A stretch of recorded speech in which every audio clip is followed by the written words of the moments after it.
China سے برطانیہ چائے کی تجارت کے لیے استعمال ہونے والا کٹی سارک اس وقت دریائے ٹیمز کے کنارے موجود ہے اور اب اس جہاز کے اندر ایک میوزیم بنایا گیا ہے۔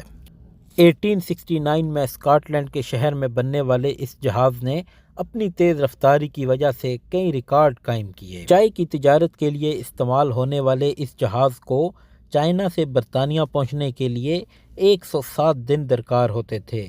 بعد ازاں اسے آسٹریلیا سے اون کی تجارت کے لیے بھی استعمال کیا گیا۔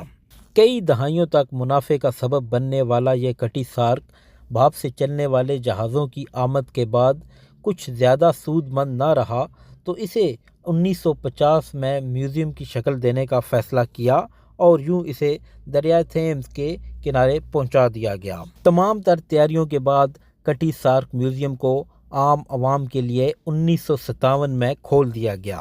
دریائے ٹیمز کے کنارے موجود اس کٹی سارک میرین میوزیم کو اب سالانہ ہزاروں لوگ وزٹ کرتے ہیں اور اس کی وزٹ کی جو ٹکٹ کی فیس ہے وہ 18 پاؤنڈ مقرر کی گئی ہے۔